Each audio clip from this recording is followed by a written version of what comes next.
Bienvenue si vous nous rejoignez pour un nouveau numéro de décryptage sur Niveau d'Info Sénégal. Le gouvernement adopte un plan de redressement économique porté par le Premier ministre Ousmane Sonko. Ce plan constitue une feuille de route stratégique pour sortir le pays des contraintes économiques actuelles en mettant l'accent sur la rigueur budgétaire, la stimulation de la production nationale et l'amélioration des services sociaux de base. Mamadou Diouf, bonsoir et bienvenue. Merci, bonsoir Charlotte. Avec retenir de ce nouveau plan de redressement économique adopté par le gouvernement du Sénégal. En fait, ce plan fait suite à un long débat sur ce qu'on a appelé au Sénégal la dette cachée, puisque à la fin du mandat du président Macky Sall, il y a des chiffres qui ont été annoncés sur la dette du Sénégal, la dette surtout par rapport à l'extérieur, je ne parle pas de la dette intérieure. Et cette contestation, le FMI s'y est mêlé, le président Macky Sall, tout comme ses partisans, ont démenti. Mais puisque le régime est actuellement en place progressivement, les gens se rendaient compte que la situation est plus catastrophique même que ce qu'on envisageait.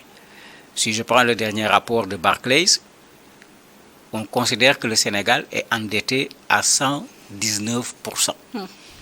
Alors qu'au niveau de l'UEMOA, un pays doit s'endetter au maximum à 70% de son produit intérieur brut. Pour expliquer ça simplement, le Sénégal étant endetté à 119%, si le Sénégal produit 100%, il prend les 100% pour rembourser. Donc, il a produit et ça n'a servi à rien.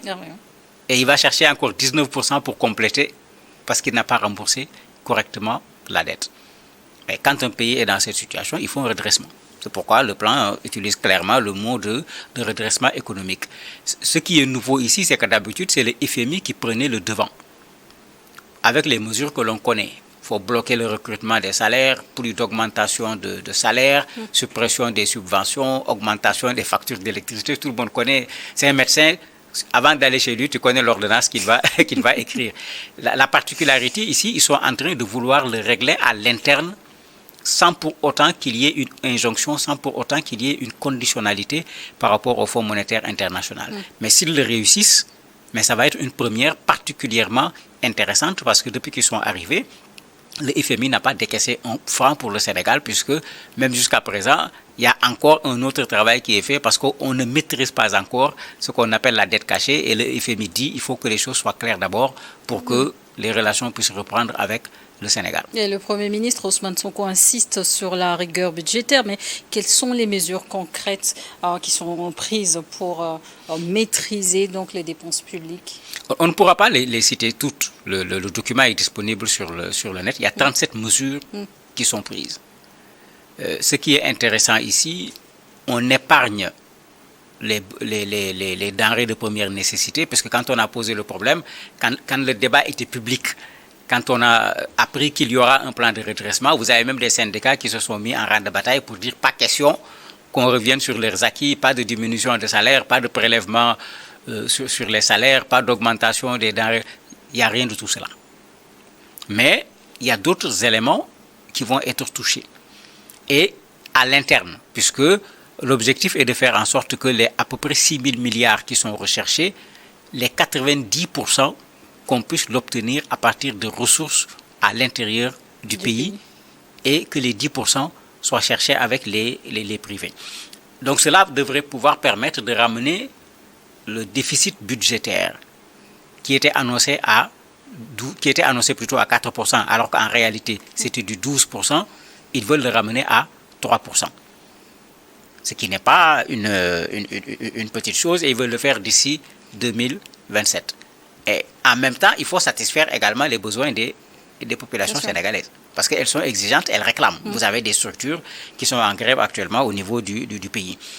Pour le faire, ils prônent la suppression également de certaines subventions au niveau des fiscalités, notamment sur les grandes entreprises et autres, où très souvent des gens viennent s'installer, ils bénéficient d'une exonération qui fait passer des milliards. Actuellement, déjà, il y a beaucoup d'entreprises qui sont en problème avec le Sénégal. On réclame 2 milliards ici, 4 milliards là-bas, 40 milliards ici même, où les gens parfois ont abusé de l'exonération. Ils veulent également taxer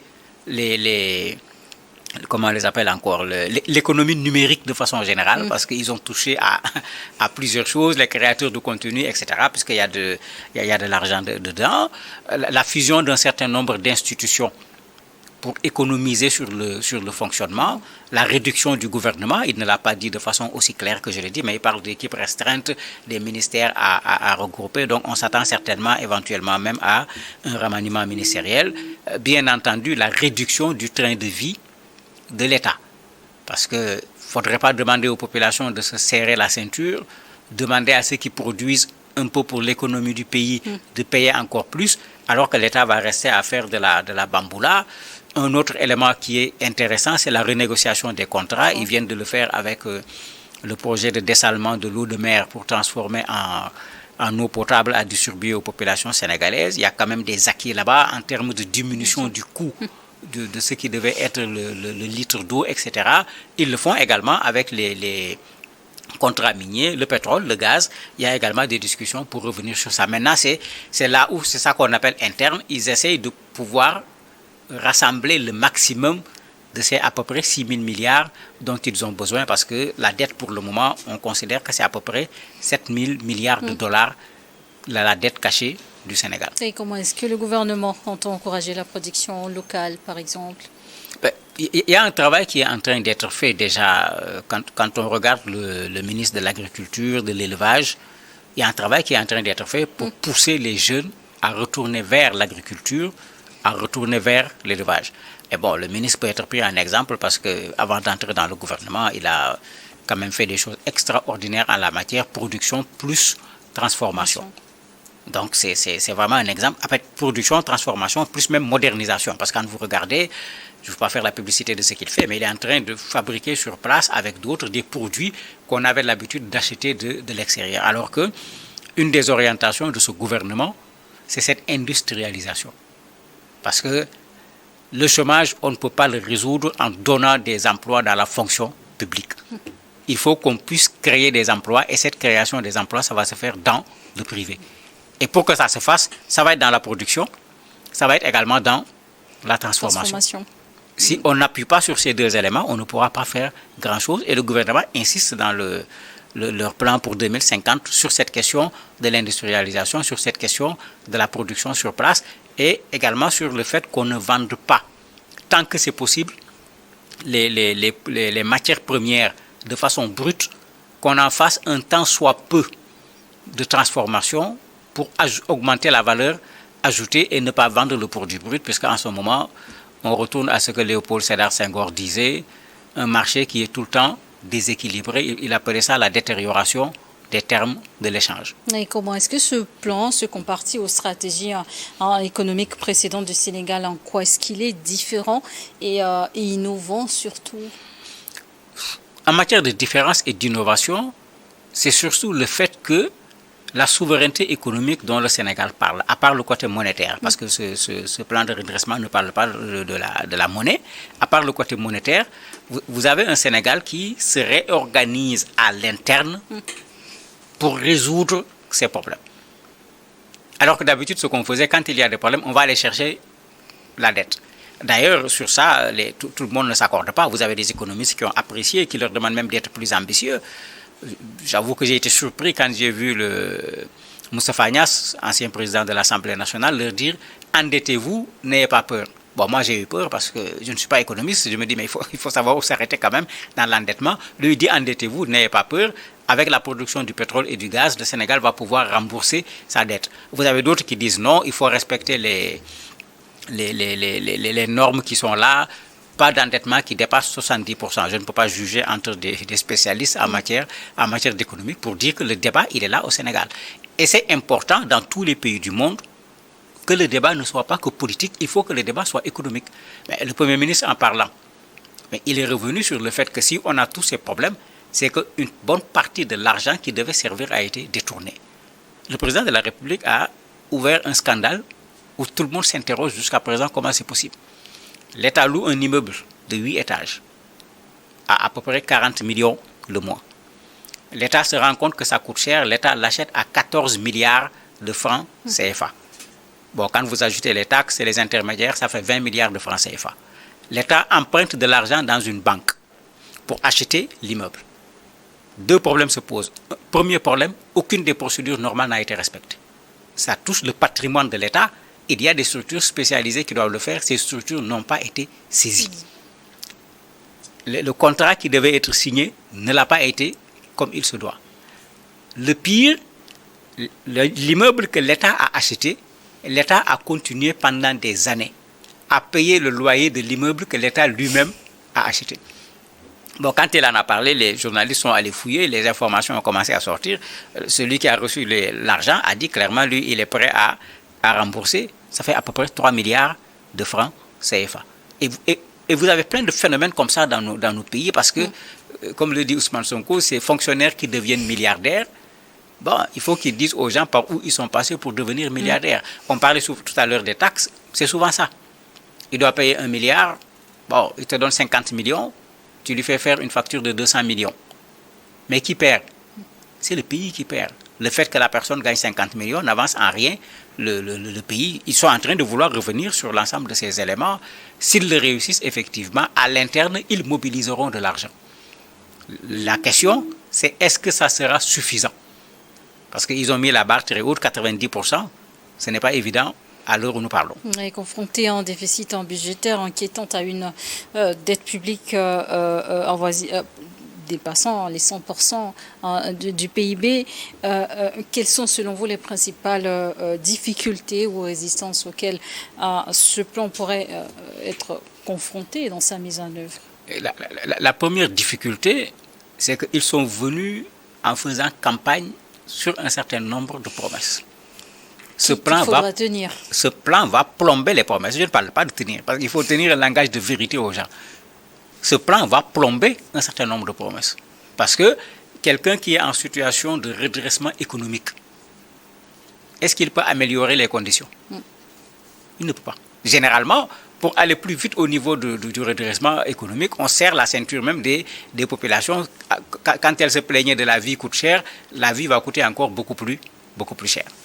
Ça va être un problème par rapport à leurs promesses.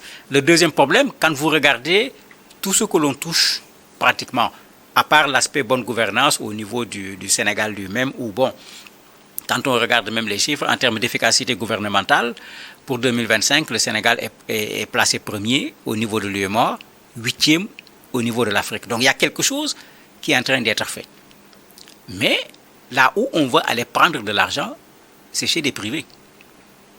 Comment ceux-là vont percevoir le fait qu'on leur demande de payer plus? On pense par exemple à la réciprocité en ce qui concerne les visas pour ceux qui imposent le visa au Sénégal. Mais l'économie hôtelière, ces gens commencent à se plaindre en disant attention, si vous le faites, nous allons avoir des problèmes. On risque de recevoir moins de touristes alors que nous ne sommes pas encore sortis des problèmes que Covid nous avait créés. Nous sommes toujours dans la difficulté. Alors que si on met les visas, effectivement, ça ne peut pas ne pas impacter sur le tourisme, positivement ou négativement, bien que dans le projet, ils considèrent que s'ils mettent le visa payant, ils peuvent récolter à peu près 60 milliards de francs CFA, ce qui n'est pas une somme négligeable. Mais si ça se répercute sur l'hôtellerie en termes de réduction très forte des touristes qui viennent au Sénégal et qui fréquentent les hôtels, bon, même si on a récupéré de l'argent quelque part, on l'a perdu de l'autre côté. Donc, il y a déjà ces gens qui commencent à dire, mais attendez, vous risquez de plomber tel secteur, vous risquez de créer telle ou telle autre difficulté. Comme il vient de le dire... Le gouvernement est appelé à faire beaucoup de gymnastique. Mais il a fallu faire beaucoup... En fait, ils ont opté pour une chose qui, moi, est salutaire à long terme. C'est ça le problème. Et justement, à court et à moyen terme, quels peuvent être les impacts sur le quotidien des Sénégalais? À court et à moyen terme, ils vont retarder les promesses qu'ils ont eu à faire aux Sénégalais. On a promis de réduire le coût de l'électricité. Quand tu es en situation de redressement, d'habitude, on ne réduit pas le coût de l'électricité, on fait le contraire, on augmente tout le monde est appelé à serrer la ceinture. Voilà. Et ils vont être obligés, à défaut d'augmenter l'électricité, de garder le coût pendant un temps et de retarder la promesse de réduction pour pouvoir redresser correctement l'économie avant maintenant d'aller vers un mieux-être pour les Sénégalais. Maintenant, est-ce que les Sénégalais seront patients? Combien de temps cela va prendre? Justement, ce sont des interrogations parce qu'à l'heure actuelle... En tant qu'analyste, selon vous, quelles sont les clés pour que ce plan de redressement économique soit un succès pour le Sénégal? Pour qu'il soit un succès, il y a la question de la reddition des comptes. Je parlais tout à l'heure de ce bâtiment, c'est un exemple en la matière. Sur la reddition des comptes, puisqu'on parle de milliards, on ne peut même pas savoir quel est le chiffre. S'ils parviennent à faire du résultat là-bas, ils auront respecté une de leurs promesses assez rapidement. Il ne faut pas oublier que même le Premier ministre se plaignait en disant pourquoi on attrape ceux qui doivent des millions alors qu'il y a des gens qui doivent des milliards. Les Sénégalais sont pressés que leur argent leur soit rendu surtout. Pas l'emprisonnement de la personne, mais que leur argent leur soit rendu. Cela va aller dans le sens de ce plan de redressement puisqu'ils vont pouvoir récupérer de l'argent public qui est aujourd'hui entre les mains de personnes. Parce qu'il y a eu des promesses de remboursement. Il n'y a pas seulement des promesses, beaucoup de gens qui sont pour le moment en situation de non-culpabilité, puisqu'il y a la présomption d'innocence, ont déposé des cautions de 30 millions, d'autres de 1 milliard, etc. Ça fait beaucoup d'argent au niveau de la caisse de dépôt et de consignation, qui peut finalement, si la personne est coupable, se retrouver dans les caisses de l'État. C'est déjà quelque chose, mais ça ne pourra pas suffire parce qu'encore une fois, 7 000 milliards de dollars que les gens sont en train de rechercher pour cette dette cachée, mais il est évident qu'on ne peut pas retrouver cet argent du jour au lendemain. Maintenant, le temps d'attente pour la récupération de cet argent, pour la mobilisation intérieure qu'ils sont en train de faire, mais ce temps d'attente se répercute sur les attentes des populations sénégalaises parce que ces attentes vont devoir attendre qu'il y ait un éclairci sur le plan économique avant qu'on se mette à améliorer un certain nombre de choses. Alors que l'attente n'est pas là. Il y a les greffiers qui sont en grève depuis plus de 2 semaines. Une grève qui perturbe carrément la justice sénégalaise. Il y a d'autres qui s'annoncent. Donc ça veut dire que ça ne sera pas aussi facile que quand on vient présenter le plan avec les chiffres et tout. Mais chacun est en train de préserver, si je peux le dire ainsi, ses intérêts. Et depuis leur prise de fonction, en avril 2024, les nouvelles autorités sénégalaises dénoncent une économie en ruine laissée par le précédent pouvoir. Est-ce que ce nouveau plan d'urgence va aider à renouer la confiance entre le pouvoir actuel et les Sénégalais? S'ils le réussissent, oui. Parce qu'ils ont dit qu'ils vont jouer la vérité, dire les choses comme elles sont, donner les chiffres. Cela avait déjà fait l'objet de débats.